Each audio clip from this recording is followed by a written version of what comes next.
जज़ाकल्लाह मौलाना अब्दुल्ला चतुर्वेदी साहब, आपकी तकरीर अल्हम्दुलिल्लाह मालूमाती और दावती एतबार से मशवरा देने वाली थी।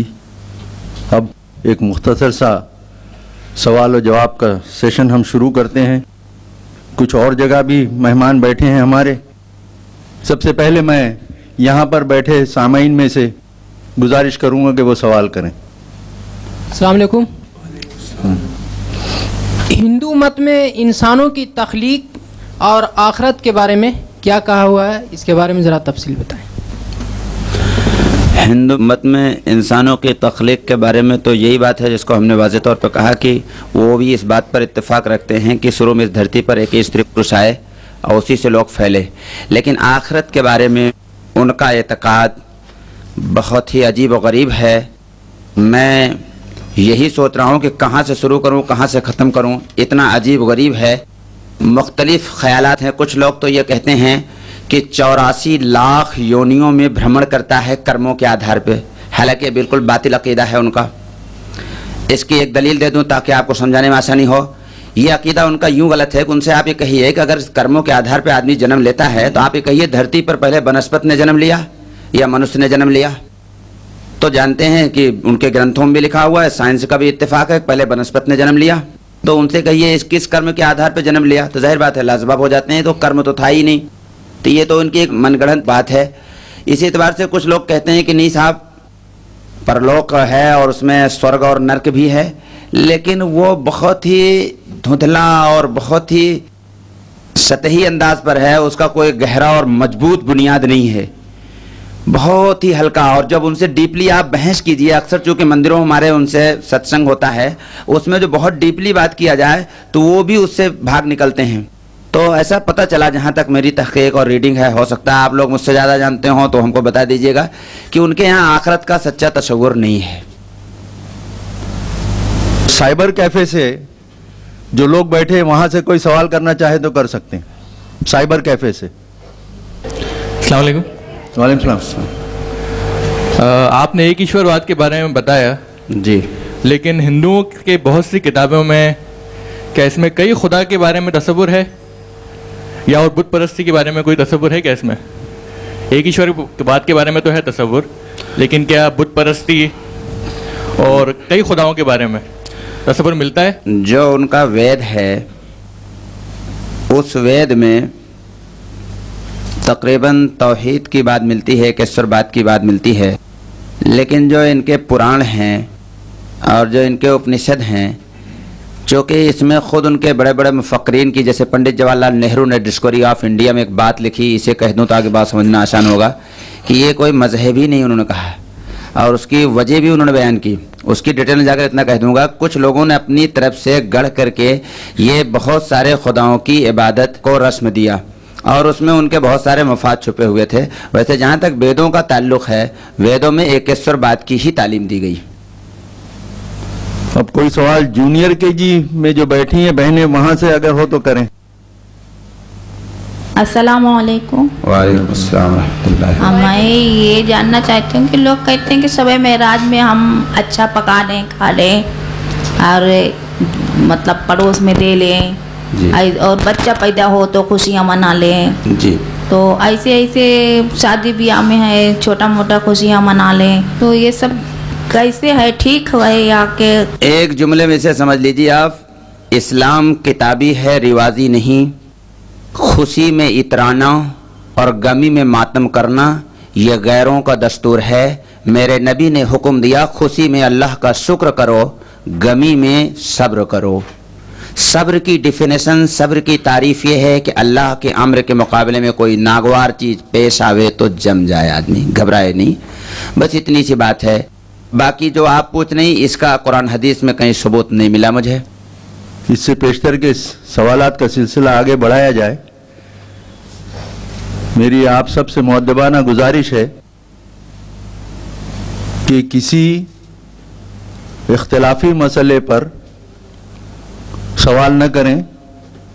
सवाल का ताल्लुक बराह रास्त उन्वान से हो। अगर उन्वान से हटकर सवाल किया गया तो इसके बाद इसकी इजाज़त नहीं दी जाएगी और मुकर्रर से मैं दरख्वास्त करूंगा कि फिर वो इसका जवाब न दें, सिर्फ तकरीर से जुड़ा हुआ सवाल करें आप। जी अब यहाँ से ये भाई को दें माइक। अस्सलाम वालेकुम। वालेकुम अस्सलाम। इस्लाम और हिंदू मत में क्या क्या यकसानियत है? तौहीद, रिसालत, पुलसिरात, नमाज, ये तमाम चीज़ें पाई जाती हैं, थोड़े से नाम के फ़र्क साथ। नमाज तो बहुत तफसील से उनकी किताब में मौजूद है। नमाज खुद मेरी तहकीक ये है कि नमाज खुद संस्कृत का अल्फाज है। नमः प्लस अज, नम माने झुकने के, आज माने अजन्मा के, अज के तफसील के साथ नमाज का तस्करा, रुकू, सिजदा सब उनके यहाँ है। जी। अनेक्स लाइब्रेरी में भी कुछ लोग बैठे हैं, वहाँ से अगर कोई सवाल हो तो करें। अस्सलाम वालेकुम। वालेकुम अस्सलाम। मैं ये मालूम करना चाहता हूँ कि बुनियादी तौर पर हिंदुओं में कितने फ़िरके हैं और किस बुनियाद पर? हिंदुओं में जो मोटे मोटे चंद फ़िरके गिनवा दूंगा, उनके सारे फ़िरकों को तो उनके लोग भी नहीं गिनवा पाएंगे, तो मेरी क्या औकात है। गायत्री समाज, आर्य समाज, सनातन धर्म, कबीर पंथी, राधा स्वामी, ये चंद हैं जो फेमस हैं, इनको मैं गिनवा दिया। लेकिन न तो आज तक कोई हिंदू धर्म की डिफिनेशन लिख सकता। बड़े बड़े फिलोसफर ने जब कलम उठाई तो रुक गए, अपने कलम को रोक दिया। आज तक कोई हिंदू धर्म की डिफिनेशन तक नहीं लिख सका। और कितने ग्रुप हैं, कितने फिरके हैं, इनकी तादाद भी आज तक गिनी नहीं जा सकी। ये तो अजीब एक अजीब खिचड़ी है और शब्दों के जंगल में लोग भटके हुए हैं। चंद के नाम मैंने बता दिया बस। अब दूसरा सवाल लेडीज विंग से होगा, कोई सवाल हो तो करें। Assalamu alaikum warahmatullahi wabarakatuh. I want to ask, I need to know practical solutions to unite our Hindus and Muslims in the country so that we can also go ahead and be united and not cause bomb blasts. जहाँ तक अमली तौर पे बात है, ये बड़े ज़ोर शोर से लोग कह देते हैं कि भाई जब तक अमली तौर पे हम इस्लाम को नहीं पेश करेंगे तब तक इत्तेहाद नहीं पैदा होगा। लेकिन जहाँ तक मेरी तहकीक है कि ये ख्वाब देखना कि मुसलमान अमली तौर पे ठीक हो जाएं, उसके बाद इत्तेहाद पैदा होगा, ऐसा गैर मुमकिन है कि सारे मुसलमान अमली तौर पे ठीक हो जाएं। इस बात में कोई दम नहीं है। बल्कि ये है कि अपने तौर पे जो लोग दीन का दर्द रखते हैं, इंसानियत का गम रखते हैं, नबूवत की सबसे बड़ी मीरास इंसानियत का गम है। अल्लाह के नबी काफिरों का गम में इतना रोए हैं कि कुरान चीख उठा लअल्लक बाखिउन नफ्सक अल्ला यकूनु मुमिनीन। ऐ मेरे नबी, क्या इन काफिरों के ईमान न लाने पर रोते रोते जान दे दोगे? मैंने प्रैक्टिकल बहुत सारे इलाकों में देखा भी। मैंने डॉक्टर शोएब साहब से कल मैंने अपना एक वाक़या बताया कि हिंगोली शहर जहाँ मेरा पहुँचना हुआ, तो लोगों ने कहा मौलाना अभी राइट हो सकता है या सुबह राइट हो सकता है। मैंने कहा इसी राइट में तो मेरा एक प्रोग्राम होना चाहिए। लोग चौंक गए, कहा कैसे? मैंने कहा मानवता का संदेश। और मुख्तसर ये है कि वहाँ पर शिवसेना के एमपी थे, वो भी आए बेचारे, एमएलए भी आए और पूरा एडमिनिस्ट्रेशन आया और वहाँ के एसपी साहब को भी बोलने का हमने मौका दिया। सब ने स्पीच दिया। आखिर में मैंने स्पीच दिया। शिवसेना के एमपी साहब रो रहे थे और पूरे शहर में ऐसी मोहब्बत फैली कि लोगों ने कहा कि ऐसी मोहब्बत इस शहर में कभी आज तक देखने में नहीं आई। वो सारा राइड जो है मोहब्बत में तब्दील हो गया। तो ये कहना कि सारे मुसलमान ठीक हो जाएं तब मामला ठीक होगा, ये बात बिल्कुल गलत है। इसमें कोई जान नहीं है। बल्कि जो लोग इंसानियत का दर्द रखते हैं, जो लोग दीन की सूझबूझ समझ रखते हैं, सिर्फ यही लोग इल्म की रोशनी से आरास्ता होकर के, जहालत से नहीं, जिसे नमाज फ़र्ज है ऐसे इल्म फ़र्ज है। आज असल में हुआ क्या कि जो कौम अफेंस करने आई तो डिफेंस में जुमले नहीं बोल सकती, इतनी जाहिल कौम है। मामूली मामूली एतराज़ात उनके हैं, उनका जवाब नहीं दे सकते। मैंने वहाँ हिंगोली में उनके चंद एतराज़ात थे, उसका जवाब मैंने आम मजलूम दिया तो लोग दंग रह गए। कहा आज मेरी शंका का समाधान हो गया। और आज मालूम हुआ असल में इस्लाम को तो वो समझते थे कि इस्लाम माने कोई सांप, कोई बिच्छू, कोई अजदहा, कोई शेर, कोई चीता। आज मीडिया यही फैलाता भी है। जब मैंने इस्लाम को पेश किया कि इस्लाम क्या चाहता है और विद प्रूफ ये बात साबित किया कि अगर पूरी दुनिया में कोई इंसानियत और हमदर्दी और मोहब्बत की प्रैक्टिकल और थ्योरिकल कोई शिक्षा देता है तो वो इस्लाम है, उसको विद प्रूफ मैंने साबित किया। इसकी ज़रूरत है कि इंसानियत की डीप स्टडी हो। मैंने माफ़ कीजिए कि यहाँ जो उलमा बैठे हैं, मैं उनसे बार बार माफ़ी मांग रहा हूँ। उलमा तक इंसानियत की स्टडी नहीं रखते आज तक, बहुत तक तजुर्बा बता रहा हूँ। और मामूली मामूली उनके सवालात का जवाब नहीं दे पाते। दावत का एक मेयार है, खुदा की कसम, उस मेयार पर अगर अपने आप को खड़ा कर दें आप तो खुदा अपनी कुदरत का इस्तेमाल करेगा, कानून का नहीं। कुदरत का इस्तेमाल करके पूरी दुनिया पे आपको बुलंदी का ताज पहनाएगा और सारी दुनिया की नफरत को मोहब्बत में तब्दील कर देगा। और इस वक्त मेरी तहकीक के मुताबिक दावत का मेयार, दावत का स्टैंडर्ड यह है कि पूरी दुनिया ने, यहूदी मीडिया ने इस्लाम का जो गलत तारुफ पेश किया है, उस गलत तारुफ को आप सच्चे तारुफ में तब्दील कर दीजिए। आप इसकी डिटेल में नहीं जाना चाहता, मैं अगर पूरी तफसीलात बताऊं अपने प्रैक्टिकल तमाम वाकयात की, कि जहां आरएसएस के लोगों ने मेरे प्रोग्राम कराया, बाद शिव मंदिरों में, निरंकारी जो उनके आश्रम हैं उसमें जो हमारे प्रोग्राम हुए, तो वो बेचारे रो रहे थे और उन्होंने कहा आज तक इस्लाम के बारे में हम बड़े डार्क में थे, बड़े अंधेरे में थे, हम तो ये जानते नहीं इस्लाम अगर इसका नाम है तो इस्लाम तो दुनिया की सबसे बेहतरीन चीज है और इस्लाम तो दुनिया में अमन फैलाना चाहता है। लेकिन सच्चाई यह है कि हम इसका सही जवाब नहीं दे पाते, लोगों को कन्विंस नहीं कर पाते। जिस कौम का पहला जुमला इकरा है, माफ कीजिएगा 50 साल से नमाजें पढ़ते हैं, इस्लाम के माने नहीं जानते, सूरह फातिहा के हकायक को मारिफ से जाहिल हैं, ऐसी जाहिल साथ जिंदगी गुजारते हैं। अभी मैं आपको हिम्मत अफजाई के लिए एक वाकया बताऊं, हमारे एक मिस माया, उनका नाम मैंने इरम रख दिया, जिले का नाम नहीं लूंगा, ये पड़ोस का जिला है आपके, बंबई से पड़ोस में ही है, वो इंग्लिश मीडियम से पढ़ी हुई हैं। उन्होंने मुझसे क्वेश्चन किया, बहुत सारे क्वेश्चन में एक क्वेश्चन उन्होंने किया और ये कहा कि मैंने दसियों से बात किया, कोई इसका जवाब नहीं दे पाया सही, कि मौलाना ठीक है इस्लाम में बड़ी अच्छाइयाँ हैं तो इस्लाम में तलाक क्यों है और आज इसका बढ़ा हुआ है। मैंने कहा ये तो बहुत अच्छी चीज़ है, तो चीख पड़ी, कहने लगी अच्छी चीज़ है। मैंने कहा जी अच्छी चीज़ है, कैसे? मैंने कहा 1977 में दिल्ली की खुफिया ब्रांच की जो रिपोर्ट ऑफिस में है वो है कि 10,000 लड़कियां जलाई गई घासलेट छिड़क करके। इस्लाम ये कहता है कि घासलेट छिड़क करके उनको मत जलाओ, अगर तुम्हारा नेचर नहीं मिलता घुट घुट के मत जियो, घासलेट मत छिड़को, तलाक के जरिए अलग हो जाओ। तो जिनके यहाँ तलाक नहीं हो घासलेट छिड़क के जला देते हैं, तो इस्लाम कितना अच्छा रूल पेश करता है कि भाई जलाओ मत, उनको अलग कर दो तलाक के जरिए। अब चाकू सेब काटने के लिए बना है, कोई चाकू से किसी का गला काट डाले तो चाकू का कसूर नहीं, चाकू के यूज करने वाले का। तलाक बहुत अच्छी चीज है, कोई तलाक का गलत यूज करे तो ये उसका अपना कसूर है।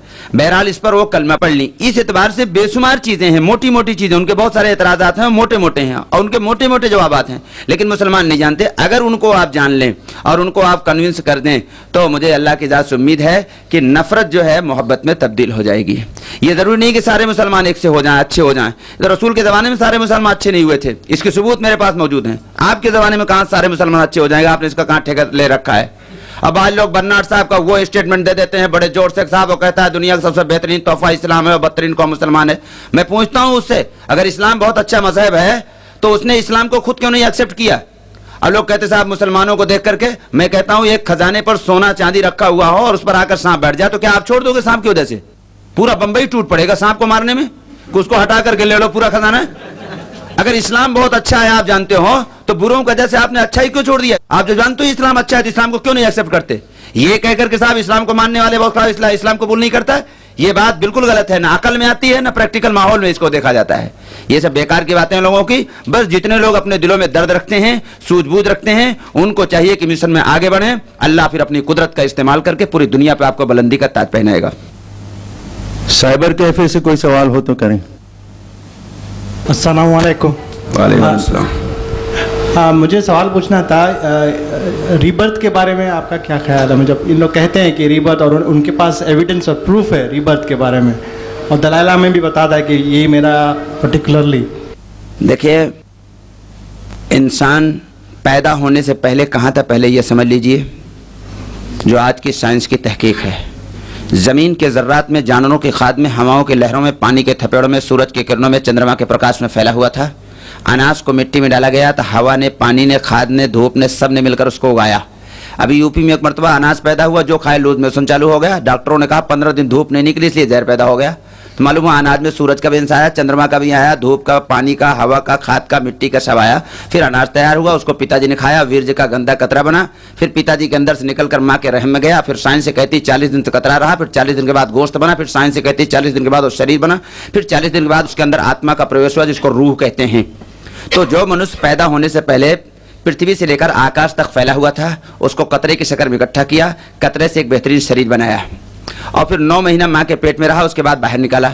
माँ के पेट में था शरीर बनने के लिए। अगर काला पैदा हो गया तो कोई टैबलेट उसको गोरा नहीं कर सकता, और गोरा पैदा हो गया तो कोई काला नहीं कर सकता है। बनने की जगह माँ के पेट। ऐसी दुनिया भी एक पेट है। ओरिजिनल लाइफ तो मौत के बाद शुरू होगी। वहां या तो लोग गेस्ट हाउस में होंगे या तो उसके हेल में होंगे, जिसको जन्नत और जहन्नम आप कहते हैं। ये है तो अगर वहां के एतबार से नहीं, मरने के बाद दोबारा जिंदा होकर के गेस्ट हाउस में जाना या उसके हेल में जाना, इस एतबार से आप अगर जानना चाहते हैं तब तो पुनर्जन्म है, लेकिन इस एतबार से किसी दुनिया में बार बार आता रहेगा, यह बिल्कुल झूठी बात है। और वेदों में जिस पुनर्जन्म का तस्करा है वो यही पुनर्जन्म है कि मरने के बाद उस मालिक के सामने खड़ा होगा और उसको बैतरणी नदी पार करना पड़ेगा, जिसको आप पुलसिरात कहते हैं, और फिर वो अपने कर्मों के आधार पर जन्नत में जाएगा या जहन्नम में जाएगा। ये है पुनर्जन्म। इसको स्वार्थी लोगों ने इस पुनर्जन्म लगा दिया कि बार बार यहीं आते रहो, भालू कुत्ता और सुअर बनते रहो, ये बेकार की बात है। एनेक्स में ऊपर लाइब्रेरी से कोई सवाल हो तो करें। अस्सलाम वालेकुम। वालेकुम अस्सलाम। वालेकुम। मौलाना, ये इल्मी सतह पर हिंदुओं में जैसे हमने कहा कि भाई रूह का जो मसला है इस्लाम में, तो हम ये कहते हैं कि भाई इंसान की रूह जो है वो अब्दियत के दर्जे में आती है और अल्लाह की ज़ात उससे मावरा है। और हिंदुओं में इल्मी सतह पर ये बहस बहुत चलती है कि आत्मा और ईश्वर एक है, तो इसका क्या जवाब है उनके यहाँ और हमारे यहाँ? क्या ये फ़र्क है हमारे में? कुरान ने कहा कि रूह खुदा का अम्र है, और जब खुदा ने अपना अम्र आपके जिस्म के अंदर से उठा लिया तो आपका जिस्म बेजान और मुर्दा हो गया। तो ये सही है कि आपके जिस्म को मौत आई, रूह को मौत नहीं आई। और हिंदुओं के यहाँ ये है, वो भी यही मानते हैं कि जो ये शरीर है ये बेजान है, लेकिन रूह जो है, आत्मा जो है वो मरती नहीं है। लेकिन यहाँ वो शब्दों के जंगल में भटकते हुए यहाँ तक पहुँच जाते हैं कि रूह को बराह रास्त खुदा ही मान लेते हैं। ये गलत है। और उस गलती की वजह यह है कि उन्होंने जहां देखा चमत्कार वहीं कर लिया नमस्कार। समझ रहे ना आप? एक लंबी तफसील है। ये जो आपकी बात है रूह और आत्मा का, इस पर तो इतनी मोटी मोटी किताबें उनके यहाँ लिखी जा चुकी, इतना उन्होंने बहस किया है, इसमें इतने नुकात और बारीकियां उन्होंने पेश की है कि अगर ये पूरी तफसीलात सुनाऊं तो ये बंबई जहां टाइम इज मनी का नारा लगाया जाता है, ये पूरा मजमा भी चीख उठेगा। इसलिए इस टॉपिक को तो आप यहीं छोड़ दीजिए। बस इतना ये है कि जो कुरान कहता है वही सही है कि रूह खुदा का एक अम्र है, और जिस्म को मौत आती है, रूह को मौत नहीं आती। अब यहाँ से एक सवाल होगा। हाँ, इस तरफ दें। अस्सलाम वालेकुम। वालेकुम अस्सलाम। चतुर्वेदी के माने क्या होते हैं और आप? जी जी ठीक, बहुत अच्छा, वेरी गुड। चतुर्वेदी, अच्छा हुआ आपने पूछ लिया। बड़ौदा में किसी ने अपनी कैसेट बेचने के लिए पंडित अब्दुल्ला चतुर्वेदी लिख दिया था। अच्छा हुआ आपने पूछ लिया, नहीं आप भी कैसेट बेचने के लिए ऐसा कुछ कर देते। मैं खानदानी मुसलमान हूँ, मेरे दादा परदादा सब मुसलमान थे, मैं न मुस्लिम नहीं हूँ, कन्वर्ट नहीं हुआ। चतुर्वेदी पंडितों में कास्ट है, ये सही है। द्विवेदी भी होते हैं, त्रिवेदी भी होते हैं, लेकिन यहाँ चतुर्वेदी से मुराद ये है ऋग्वेद, यजुर्वेद, सामवेद, अथर्ववेद हिंदुओं की 4 मुकद्दस ग्रंथ हैं जिसको ईश्वरी ग्रंथ कहते हैं। चूंकि उस ग्रंथ के बहुत सारे रेफरेंस मैं अपनी तकरीर में दिया करता हूं, इसलिए पब्लिक ने अपने जलसे की शान बढ़ाने के लिए अपने पंपलेट में चतुर्वेदी लिख दिया, वरना मैंने चतुर्वेदी कहने के लिए किसी को फीस नहीं दिया था। मैं कहता भी नहीं, वो लोग चतुर्वेदी के नाम से मुझे फेमस कर दिए। ये इतनी सी बात है जी। साइबर कैफे से। अस्सलाम वालेकुम। हिंदुओं में मुर्दे जलाने का रिवाज पहले से है या बाद में शुरू? ये बाद में हुआ शुरू। शमशान घाट, शमशान के माने लेटने की जगह। लफ्ज शमशान ही इस बात पर दलालत पेश करता है कि पहले उनके यहाँ दफनाया जाता था, बाद में जलाने की प्रथा इन्होंने शुरू की। और मेडिकल पॉइंट से भी जलाने की प्रथा में नुकसान है और दफन करने की प्रथा में फायदे हैं। अब यहाँ से एक सवाल होगा, इधर दें आप माइक। अब्दुल्ला भाई, आपने जो अखली दलील पेश की थी जिस तरह की बीवी को शेयर करने की जी, तो उस कौम को हम कैसे पेश करते हैं जो जिसमें द्रौपदी का जिक्र मौजूद है और जिसको पांडव ऑलरेडी शेयर कर चुके हैं? वो असल में उनके यहाँ जहाँ इस किस्म की बात फंसती है, हरि कथा अनंता कह के आगे निकल जाते हैं कि ये तो उस मालिक की लीला है, उसकी कथा अनंत है, इसको आप नहीं समझ सकते, आम लोगों के लिए ये रूल नहीं है। वो तो श्री कृष्ण जी के भक्त है, इसलिए उनके लिए वो एक बात ऐसी जुबान से निकल गई कि जो आई है बांट लो। अब वो कुंती जी के मुँह से निकल गया, इसलिए वो पाँचों ने उसको संभोग किया, वरना आम लोगों के लिए ये रूल नहीं है। ये उनकी तावीलात हैं। तावीलात कितने अंबार उनके यहाँ हैं कि दुनिया में कहीं नहीं मिलेंगे। इसलिए आपको वो खुद ही चुप कर देंगे कि हमारे यहाँ मजहबी रूल नहीं, हो तो किसी एक के लिए ऐसा हो गया, ठीक है। तो वो खुद ये बात तो मानते हैं कि एक पत्नी के साथ दूसरा आदमी नहीं रह सकता, ये उनके रूल में दूसरी जगह लिखा हुआ मौजूद है। मेरी अगर लाइब्रेरी बहुत दूर है यहाँ से, नहीं तो मैं आपको कोट करके दिखा देता कि देखो फला चैप्टर के अंदर उनके यहाँ ये है कि एक पति जो है वो अपनी पत्नी को दूसरे के साथ देखना गवारा नहीं करेगा। इनके यहाँ तो कूट बहुत सारी जगहों पे लिखा हुआ है, लिहाजा ये प्रूफ खुद कभी नहीं पेश करेंगे कि साहब एक द्रौपदी और 5 पांडव, ये प्रूफ वो खुद ही कभी नहीं पेश करेंगे। अच्छा, साइबर कैफे से। अस्सलाम वालेकुम। वालेकुम सलाम। मैं जानना चाहता हूँ कि अपनी हदीस में 1,24,000 अम्बिया है, तो उसके हिसाब से हिंदू में गौतम बुद्ध है वगैरह बड़े बड़े दे सो कॉल्ड गॉड बोलते हैं, तो उनको अम्बिया जैसे मान सकते हैं हम, और क्या आपका ख्याल है? उनके बारे में ना तो हम कोई बुरी बात कहें ना उनके बारे में हम ये अकीदा करें कोई नबी थे, बस खामोश अख्तियार करें। जिसके बारे में कोई तहकीक कोई सबूत नहीं है, ना हम उसकी तस्दीक करें ना उसकी हम तकजीब करें, यही हमारे रसूल का हुक्म है। इस तरफ एनेक्स लाइब्रेरी। अस्सलाम वालेकुम। वालेकुम सलाम। सती के ताल्लुक से ज़रा सी वजाहत कर दें। जी। हिंदुओं में एक रस्म है सती, जी, शौहर के मरने के बाद बीवी भी उसी जगह पर अपनी जान दे देती है। जी, इसके ताल्लुक से ज़रा वजाहत कर दें। भाई एक जुल्म है, एक अन्याय है, अंधविश्वास है, इसमें क्या वजाहत करनी है? इसको बाद में ख़त्म कर दिया गया, अभी भी कहीं कहीं बाकी है। ये तो एक अंधेर नगरी थी। जैसे उन्होंने अपने फ़िक़ह में लिखा, उनकी फ़िक़ह का नाम मनुस्मृति है, उसमें लिखा उन्होंने कि वेद को हमारे अलावा कोई दूसरा अगर पढ़ ले तो उसकी ज़बान काट डाली जाए और सुन ले तो उसके कान में पिघला हुआ शीशा डाल दिया जाए। और ये रूल उन्होंने अपनी फ़िक़ह में इसलिए लिखा ताकि मेरी बदमाशी और मक्कारी का राज फाश ना होने पाए। तो अब ऐसी चीज़ों क्या कहना हो, तो एक जुल्म है, सीधी सी बात है। वो कोई रोल कोई उसकी वो नहीं है। अब यहाँ से एक सवाल होगा, इस तरफ दीजिए माइक। अस्सलाम वालेकुम। वालेकुम अस्सलाम व रहमतुल्लाह। आपने हिंदुओं के कई फ़िरके बताए जी, उन फ़िरकों में क्या जो सनातन धर्म है वो सबसे ऊपर पोजीशन रखता है, और जो इनके जो 4 वर्ण हैं ब्राह्मण वैष्णव क्षत्रिय और शूद्र, ये इसकी क्या डिटेल है? क्या इसकी कोई? मनु नाम का एक महान विद्वान इनके यहाँ गुजरा है, जिसने अपनी छाप, अपनी डिक्टेटरशिप तमाम कौमों में लागू करने के लिए झूठ मूठ का एक रूल बनाया कि ब्रह्मा ने अपने मस्तिष्क से ब्राह्मण को पैदा किया, भुजा से क्षत्रिय को पैदा किया, पेट से बनिया को पैदा किया, वैश्य जिसको कहते हैं, पाँव से गरीबों को पैदा किया जिसको उन्होंने शूद्र कहा। शूद्र चूंकि एक गाली इसलिए मैंने उसका नाम गरीब रखा। ये एक मनगढ़ंत सोची समझी उसकी स्कीम थी। अगर ऐसा मान लिया जाए थोड़ी देर के लिए कि ब्रह्मा ने इन 4 को ही बनाया, तो वर्ल्ड में सबसे ज़्यादा क्रिश्चियन है, ये कहाँ से आया? और अकल ये कहती है कि जो चीज़ पहले बनती है वो ज़्यादा होना चाहिए, जो चीज़ बाद में आती है कम होना चाहिए। जब सबसे पहले ब्रह्मा ने ब्राह्मण को बनाया तो दुनिया में सबसे कम क्यों है? अकलियत में क्यों है? माइनॉरिटी में क्यों है? फिर दूसरे नंबर पर वर्ल्ड में मुस्लिम है, ये कहाँ से आया? फिर यहूदी कहाँ से आया? पारसी कहाँ से आया? सिख कहाँ से आया? तो ये एक सोची समझी झूठी स्कीम थी इनकी। इनके यहाँ चाणक्य एक बहुत बड़ा पॉलिटिकल गुजरा, उसने लिखा कि झूठा ही लिया, झूठा ही दिया, झूठा ही ओढ़ा, झूठे बिछावा। ये वहाँ की आवती ज़बान है, इसको आप नहीं समझेंगे। मतलब उसका कहने का मतलब ये है कि झूठ ही को ओढ़ना बिछौना बना लो। और आज भी दुनिया का दस्तूर है कि झूठ इतना बोलो, इतना बोलो, इतना बोलो कि सच हो जाए। ठीक है, बस ये एक मनगढ़ंत चीज़ थी, इसमें सच्चाई कुछ नहीं है। साइबर कैफे से सवाल हो तो करें। अस्सलाम वालेकुम व रहमतुल्लाहि व बरकातुहू। वालेकुम अस्सलाम व रहमतुल्लाहि। ये भविष्य पुराण या और किसी उपनिषद में मोहम्मद सल्लल्लाहु अलैहि वसल्लम को डिफाइन किया है जहाँ पर वर्ड मलिच्छा आया है? मलेच्छ नहीं, मलेच्छ तो नहीं आया। महारुस्थल निलंगन छेदी तो आया है कि रेतीले मैदान में पैदा होंगे और खतना कराने वाले। निलंगन छेदी के मतलब खतना करने वाला, ये तो मौजूद है। मलेच्छ लफ्ज नहीं आया। मलेच्छ तो ये बाद में यहाँ के कुछ मुतासिब लोगों के देन है। मलेच्छ कोई भविष्य पुराण की चीज नहीं है। नेक्स्ट लाइब्रेरी की तरफ से हो।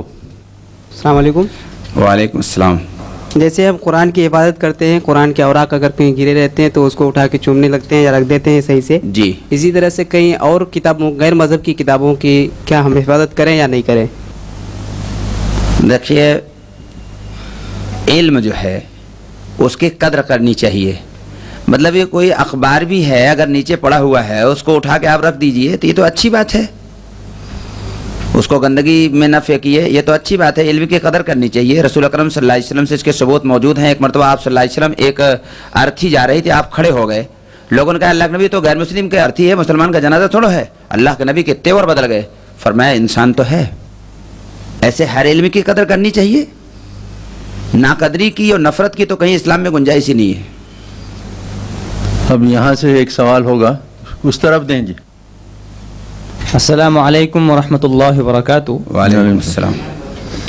हिंदू मज़हब के अंदर जो लोग जिसकी मौत हो जाती है वो शमशान घाट उसको लेकर के जाते हैं जी, तो उनकी किताबों में क्या ये लिखा है कि उससे कोई उसका मकसद होता हो कि जला दे तो उनको अजाब न हो? और अगर मुर्दे को जलाया जाता है तो क्या उस मुर्दे को उस वक्त तकलीफ़ होती है या नहीं होती है? उसके बारे में गीता से मुताल्लिक़ कुछ तफसील। उनका ये तासुर है कि जिसको जला दिया जाता है, जला करके उसकी खाक खास तौर से गंगा नदी के हवाले कर दिया जाता है, तो उसकी पितृ को संतुष्टता मिल जाती है, यानी उसकी आत्मा को, उसकी रूह को सुकून मिल जाता है और उसको मुक्ति मिल जाती है। ये उनका ख्याल है। लेकिन मोहतरम, इससे पहले आप एक बात ये जान लीजिए कि ये जो मज़हब है, इस मज़हब में पंडित जवाहरलाल नेहरू की ज़बानी एक बात बता दूं कि सच्चाई नाम की कोई चीज़ नहीं है, सिर्फ़ इनकी अपनी मन गढ़ंत कुछ ख़यालात हैं जिसको इन्होंने बना लिया है, और इसमें कोई सच्चाई नाम की चीज़ नहीं है। और ये इसलिए दुनिया में फैल रहे हैं, चमक रहे हैं आज तक, इसलिए कि जो इनके सामने कौम है जिसका ये काम था कि इनको इस अंधकार से, आडंबर से, अंधविश्वास से, ढकोसले से निकाल कर सच्ची राह की तरफ लाते, वो कौम दुनिया में खुद सो गई। वरना इनके यहाँ कोई जान नहीं। जब इनके यहाँ बात की जाती है, मैं आपको एक और छोटी सी बात बता दूँ कि इस कौम के अंदर किस कदर लोग जो है जहालत की ज़िंदगी गुजार रहे हैं, और इनमें जब थोड़ी सी मेहनत की जाती है तो ये कहाँ से कहाँ पहुँच जाते हैं। गाजियाबाद से दिल्ली जाने लगी तो रास्ते में एक कस्बा आता है, पसौंडा उसका नाम है। वहाँ एक बहुत बड़ा शिव मंदिर है। उस मंदिर में आज से तकरीबन 5 साल पहले एक सत्संग रखा गया। सत्संग को क्या कहेंगे, इफ़ाम और तफ़हीम, आदान प्रदान, जहाँ सारे मज़हब के लोग बैठकर, सिंपोजियम टाइप समझ लीजिए आप, बैठकर बात होने लगी। तो मैंने उनसे कहा कि आपके यहाँ साष्टांग है? कहने लगे हाँ। तो हमने कहा साष्टांग करके बताइए। आप तो लेट गए, लेट के करने लगे। मैंने कहा कि गलत है। कहने लगे फिर कैसे? हमने कहा देखिए, साष्टांग आपके यहाँ 3 अल्फाज से बना है, सा प्लस अष्ट प्लस अंग। सा माने सहित, अष्ट माने 8, अंग माने शरीर। शरीर के 8 अंगों के यूज के साथ जो उपासना हो उसको साष्टांग कहते हैं। और दूसरी चीज आपके यहाँ ये भी साष्टांग बार लिखा है कि संप्रेक्ष नासिकाग्रम समदिशश्च नवलोकयन, कि जब तुम साष्टांग करो तो नाक के अगले हिस्से पर तुम्हारी नजर हो। ये तुम्हारे यहाँ लिखा हुआ है। तो हमने कहा ये जो लेट कर रहे हो, इसमें एक तो 8 अंग का यूज नहीं हो रहा है, दूसरे नाक पर तुम्हारी दृष्टि नहीं जा रही है। तो जितने उनके लोग थे, बड़े बड़े आचार वगैरह सब उसमें बैठे हुए थे, वो सब बिल्कुल मजबूर हो गए। उन्होंने कहा कि फिर आप बताइए मौलवी जी। मैंने कहा अच्छा मैं बता रहा हूँ। मैंने कहा देखो, जब हम नमाज के अंतिम सीमा में होते हैं तो 2 पंजा होता है, 2 गठुना होता है 4, और 2 हाथ होता है 6, और नाक और मत्था 8। इसी पोजीशन में ही नाक आपसे आप नाक पर नज़र चली जाती है। आप सिजदे में जाके देखिए तो नाक पर नज़र जाएगी, इसके अलावा गैर मुमकिन है। तो उसकी समझ में आ गई, लेकिन वो अंदर हक सहमा होता है, मजमे के सामने कुछ कह नहीं पाते। जब मैं काफ़ी दूर निकल गया उस मंदिर से, तो वो अपनी गाड़ी भगाता हुआ आया और उसने हमको दूर से हार न देने लगा, गाड़ी रोकी गाड़ी रोकी। मैंने गाड़ी रोका, कहा मौलवी जी आज हक समझ में आ गया, मुझे कलमा पढ़ा दीजिए। तो इनके यहाँ कुछ है वो ही नहीं। ये तो इसलिए चल रहा है ये झूठ का पुलंदा कि जिसके पास हक है वो खुद ही गाफिल सोया हुआ है। ये हक को पहुँचाने वाले जो थे ये खुद सो गए। खुदा कसम, अगर हम थोड़ा सा बेदार हो जाते तो आज शायद दवा के लिए भी कुफ्र यहाँ न मिलता, अजीब ही होती। लेकिन ये कि ये कसूर हमारा है। साइबर कैफे से अस्सलाम वालेकुम। मुहतरम, ये हिंदू मत का ये अकीदा है कि इंसानों की रहनुमाई के लिए अवतारों ने जन्म लिया जी। तो इनके यहाँ जो है तस्वुर की, कभी शेर की शक्ल में, कभी कछुए की शक्ल में, कभी बंदर की शक्ल में इन्होंने जन्म लिया। तो ये कैसे मुमकिन है कि इंसानों की रहनुमाई कर सकते हैं? क्या कुछ दलील उन्होंने दिया है इस बाबत? दलील तो क्या, आप जैसे एक बात आपके महाराष्ट्र में जो गणपति निकलती है, इसके बारे में जो उनकी बातें लिखी हुई उसी समझ लीजिए, ऐसी दलीलें उनके यहाँ हर चीज़ है। तो आप समझ लीजिए इनकी दलील क्या हैसियत होगी। गणपति के बारे में ये है कि पार्वती जी जब नहाने जाने लगी तो अपने उबटन से यानी अपने मैल से एक पुतला बना के दरवाजे पर खड़ा कर दिया और उस पुतले से कह दिया कि अंदर किसी को आने न देना है। इतने में कहीं से ब्रह्मा और विष्णु और शिव तीनों पहुँचे, देखा वो पुतला खड़ा है, अंदर जाना चाहा तो उस पुतले ने रोका तो लड़ाई हो गई। तो उस पुतले ने ब्रह्मा जी की दाढ़ी उखाड़ के मारा और विष्णु जी को भी मारा, शिव जी को भी मारा और फिर बाद में जो है ब्रह्मा जी ने उसका सर ही काट दिया। अब पार्वती जब नहा करके बाहर आई तो वो जिद में पड़ गई कि हमारे बेटे को तुमने मार डाला है। तो बहरहाल उन्होंने खाती आ रहा तो उसका सर काट करके उसके कटे हुए गर्दन पर रख दिया तो जिंदा हो गया। तो गणेश जी हो गए हो। आज उनकी बताइए इसमें क्या है, आप बताइए। इस किस्म के उनके बेशुमार वाक़यात हैं। इन सब चीज़ों में आप पढ़ करके क्या फ़ायदा। शिव पुराण एक किताब है, अगर आपको ज़्यादा जानना है उसे पढ़ लीजिएगा। इनके यहाँ तो ये हाल है, अब आप सुनने चाह रहे हो सुनवा दूँ। ब्रह्मा विष्णु शिव एक लड़की से रेप करने के लिए भिखारी का भेष बना के गए। अब क्या, अब इसमें क्या है। इंद्र जो थे गौतम ऋषि की बीवी के साथ रेप किया और ये लोग महान कहलाए। ये तो अजीब दुनिया है और इसमें कुछ है ही नहीं कोई जान। ज्यादा गहराई में अगर आप जाएंगे तो शर्म से आपका सर झुक जाएगा कि इसमें कुछ है ही नहीं सच्चाई। सिर्फ अपने मन से कुछ कहानी और किस्सा बना लिया है, बस उसको कुछ है ही नहीं। नेक्स्ट लाइब्रेरी से कोई सवाल हो तो करें ऊपर से। अस्सलाम वालेकुम। ये पतंजलि के जो योग आठ जो योग की जो स्थितियां हैं और उसमें जो अंत में समाधि है, ये क्या है, इसमें क्या मसला है कुछ? पतंजलि के जो 8 योग हैं उनका डिटेल तो मैं नहीं जानता, लेकिन ये ज़रूर जानता हूँ कि उन योगों के ज़रिए कुछ थोड़े बहुत ये चमत्कार हासिल कर लेते हैं और उस चमत्कार के ज़रिए जो भोले भाले लोग हैं वो धोखा खा जाते हैं। लेकिन मैं आपको बता देना चाहता हूँ कि चमत्कार का आ जाना इस बात की दलील नहीं कि आदमी हक पर है। उसकी एक मिसाल दे दूँ, शैतान 1 मिनट के अंदर यहाँ से मदीना पहुँच जाएगा विदाउट एरोप्लेन, विदाउट पासपोर्ट और वीज़ा। ये शैतान को मालिक ने चमत्कार दिया। इसके मुकाबले में रसूल अकरम सल्लल्लाहु अलैहि वसल्लम को मक्के से मदीना पहुंचने में कई दिन लग गए। तो अगर चमत्कार का अहले हक होना है तो फिर शैतान को भी अहले हक मानना चाहिए, जबकि कुरान कहता है वला तत्तबिउ खुतवाति शैतान, शैतान की पैरवी न करो, शैतान के फॉलोअर न बनो। ये जो कुछ योग करते हैं इन योगों में असल में, इसके पहले एक बात बताऊं, जैसे मूर्ति पूजा जिन्नातों ने शुरू करवाई। वो मूर्तियों में बैठ के बोला करते थे तो उनके पूजने वाले समझते थे देखो इसके अंदर अगर कुछ है नहीं तो ये बोल कैसे रहा है, तो इसके जरिए ये फैली। इसी एतबार से आज भी जिन जो हैं वो इस किस्म की बहुत सारी हरकतें करते हैं और उनका साथ देते हैं कि देखो तुम हमारा चंद कहना मान लो, हम तुम्हारा साथ देंगे। अब कोई मिलने वाला है तो जिन्न आके बता देता है इसके मकान का दरवाज़ा पूरब तरफ है। अब उसने बता दिया ओ तुम्हारे मकान का दरवाज़ा पूरा, अरे बोले तो पहुँचा हुआ है। अब कहाँ पहुँचा ये तो पता नहीं किसी को, पहुँचा हुआ है। औरतें तो और ज़्यादा, अरे साहब इसने मेरे मकान का दरवाज़ा बता दिया और हस्बैंड का नाम बता दिया तो फिर और क्या कहना। ये सब एक बेकार की बातें हैं। उस योग वोग में इनको कोई जान नहीं है, लेकिन चूंकि योग करने वाले इसके एक बहुत माहिर के साथ मेरा 10 दिन का सफ़र रहा और वो अपने बहुत सारे चमत्कार दिखाते रहे और मैं उनके तमाम चमत्कार की तरदीद करता रहा। अब ये आखिरी राउंड होगा सवाल का, तो एक सवाल यहाँ से होगा पहले। अस्सलाम वालेकुम। वालेकुम अस्सलाम। जिस तरीके से कुरान, तौरात, इंजील, ज़बूर ये तमाम आसमानी किताब है, तो ये हिंदू लोग जो आपने बताया गीता वगैरह या दूसरी जो बताया आपने किताब का नाम लिए, उसमें अहमद या बहुत से ऐसे आपने बताया ना कि उसमें जब वो मिलता है जिससे कि मोहम्मद सल्लल्लाहु अलैहि वसल्लम या इस्लाम की बहुत सी बातें, तो हम लोग कैसे मान सकें ना कि इस्लाम की बातें जो बताई जा रही है, मतलब बोले तो ये किताबें जो है सही है, क्योंकि आसमान की किताबें तो है नहीं, आसमान की 4 किताबें हैं। 4 किताबों के अलावा 120 सहीफ़े और नाजिल हुए जो हदीस के किताबों में मौजूद है और सैयदना नूह अलैहिस्सलाम पर भी सहीफ़े नाजिल हुए। और हिस्टोरिकल इस बात को जानते हैं कि ये नूह अलैहिस्सलाम का एक लड़का था जिसका नाम हिंद था और एक लड़के का नाम शाम था, और जो शाम में बसा जाकर उसका नाम मुल्क शाम पड़ गया और उसी लड़के के नाम से बाद लोगों की तहकीक है इस मुल्क का नाम हिंद पड़ा। और ये जो कौम है चूँकि इनके यहाँ वेदों में महाजल प्लावन वाले नूह का तस्करा मिलता है, जैसा बाइबिल में नूह अलैहिस्सलाम के सैलाब का पूरा तस्करा मिलता है, ठीक उसी तरीके से इनके वेदों में भी नूह अलैहिस्सलाम के दौर में जो तूफ़ान आया उसका तस्करा मिलता है। तो इससे ये लगता है कि ये सहीफ़ा रहा, लेकिन इसको हम टोटल झूठ अब इसलिए कहने लगे कि जैसे 1 किलो शक्कर हो और उसमें 9 मन नमक मिला दिया जाए।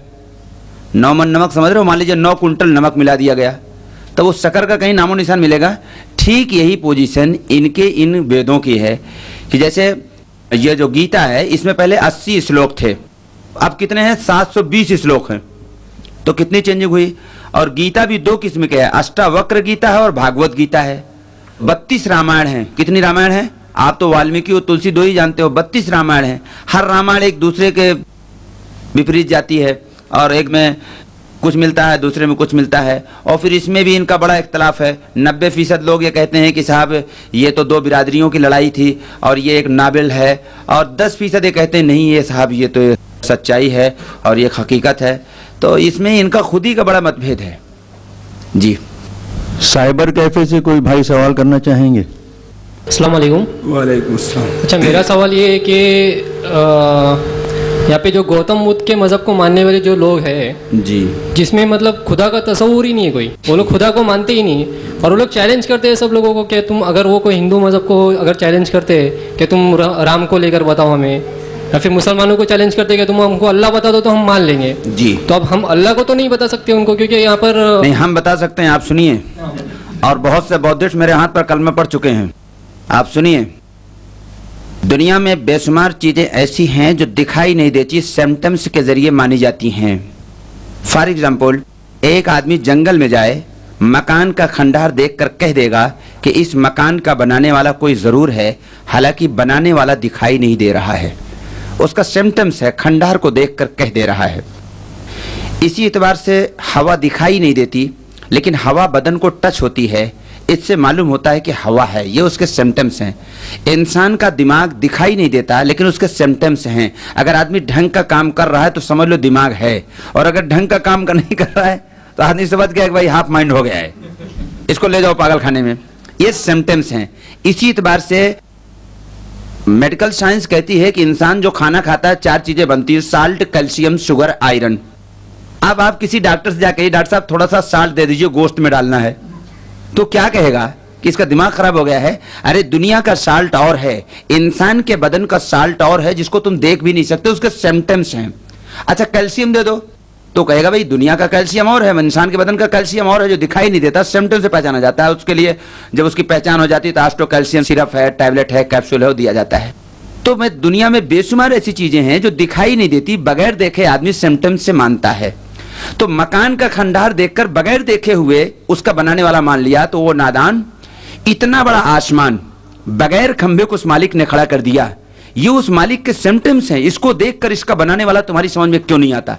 फिर इस आसमान में उसने एक बल्ब लगाया जिसका नाम सूरज है, जिसके बारे में साइंटिस्ट कहते हैं जमीन से 33,000 गुना बड़ा है। इतना बड़ा बल्ब सूरज जो सारे संसार को प्रकाशित करता है, इसको देख करके इसका बनाने वाला अल्लाह तुम्हारी समझ में क्यों नहीं आता? फिर इस सूरज से 12,000 गुना बड़ा एक तारा है, और कितने तारे हैं आज तक कोई गिन नहीं सकता। इन तारों को देखकर इसका बनाने वाला तुम्हारी समझ में क्यों नहीं आता? अब कोई जिद्दी आदमी ये कहे कि मौलाना साहब इस सिम्टम्स की क्या जरूरत है, सामने क्यों नहीं जाता अल्लाह कि मैं ही अल्लाह हूं, मुझे देख ले और मुझे मान ले? तो इसका जवाब इसका बुक कुरान में अल्लाह खुद ही देता है कि मैंने तुझे एग्जामिनेशन पीरियड में भेजा है। कोई एग्जाम दुनिया में ऐसा हुआ कि पेपर पहले से आउट कर दिया जाए तो उसको एग्जाम माना जाएगा? अगर अल्लाह सामने आ जाए, दुनिया के जितने बदमाश हैं मस्जिद की पहली सफ में नजर आएंगे तो एग्जाम कहां रह जाएगा? लेकिन सिम्टम्स तो इतने हैं। मैं तो कम्युनिस्ट लोगों में 2-2, 3-3 घंटा बोलता हूं। मेरा असल टॉपिक कम्युनिस्टों से ही बात करनी। अभी बेंगलोर में एक कम्युनिस्ट मेरे हाथ पर ईमान लाया जो अफ्रीका से आया था। उसका चैलेंज था कि मेरे कुछ क्वेश्चंस का जवाब दे दो, और मैंने बहुत सारा सवाल किया तो मैं ये हो जाऊंगा। उसने 8 बजे रात से बहस करना शुरू किया। फजर की अजान के आधा घंटे बाद इस्लाम में दाखिल हुआ। उसका आखिरी सवाल था जो बड़ा तमस्कुर भरा अंदाज, बहुत जोर से हंस रहा था। बोला मौलाना झूठ की भी कोई हद होती है? मैंने कहा क्या हुआ? बोला आपका कुरान कहता है कि जबान बंद हाथ और पांव बोलेंगे। मेरे पास एक किताब थी, उसका नाम है मजहब और जदीद चैलेंज।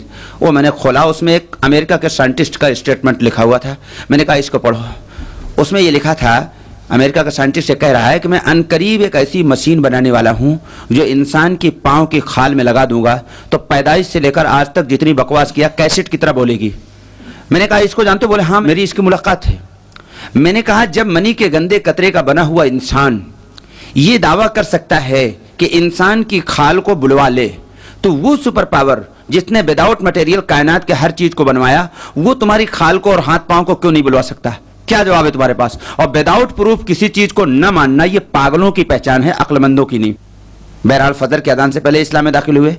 तो मेरे दोस्तों, अल्लाह को जानने के लिए, अल्लाह को पहचानने के लिए अल्लाह ने हजारों निशानियां, हजारों अलामात, हजारों सिम्टम्स बनाए हैं, और उन सिम्टम्स के जरिए अल्लाह को पहचानना बहुत आसान है। वो अलग बात है 2 + 2 = 4 होता है, कोई 5 कहे तब इसका कोई इलाज नहीं है, वरना हर चीज में अल्लाह की कुदरत और अल्लाह की निशानियां छुपी हुई दिखाई देती हैं। ये भैंस हरी घास खाती है, 4 क्वालिटी बनता है, सफेद दूध, लाल खून, पीला पेशाब, काला गोबर। आज तक किसी आर्टिस्ट और साइंटिस्ट ने ऐसी चीज नहीं बनाई कि एक क्वालिटी डालो 4 क्वालिटी बन के निकले। ये कौन करता है? इन्नी अल्लाह, मैं अल्लाह हूं। अल्लाह कहता है कि एक हरी घास को 4 क्वालिटी में तब्दील करता हूं। ये सब अल्लाह की निशानियां हैं। आपका जो दिल है 1 मिनट में 72 मरतबा धड़कता है। 72 के अगर 60 हो जाए, 80 हो जाए, अस्पताल में चले जाओगे। फिर फिल्टर मशीन बनाया, डाइजेशन मशीन बनाया, ये ब्रेन की मशीन है। इसमें अगर आपने हिस्ट्री या इकोनॉमिक्स को ज्ञान भर लिया तो ऐसा नहीं कि फुल हो गया, इसमें फिजिक्स, केमिस्ट्री, बायोलॉजी, बॉटनी नहीं आ सकता, या इसमें अब अरबी नहीं आ सकता।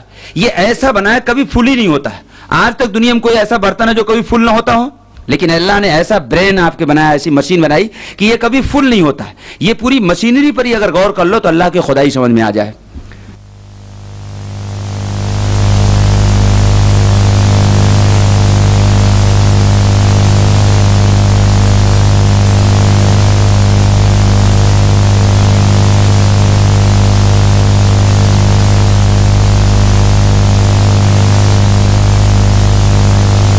Islamic Research Foundation, an international resource center for understanding and clarification on Islam and comparative religion.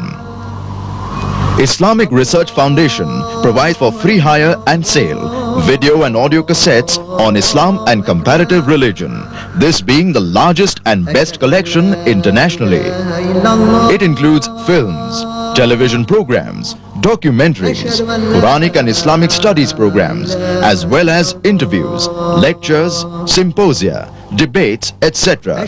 of world-renowned speakers like Sheikh Ahmed Deedat, South Africa, Dr. Zakir Naik, India, Dr. Jamal Badwi, Canada, Dr. Khalid Al-Mansoor, USA, Brother Yusuf Islam, UK, Brother Gary Miller, Canada, Dr. Israr Ahmed, Pakistan, Maulana Abdul Karim Parekh, India, and many others. Islamic Research Foundation also provides on request free literature on Islam and comparative religion. Please phone, call or write to Islamic Research Foundation, 5658 Tandil Street North, Dongri, Mumbai 400009.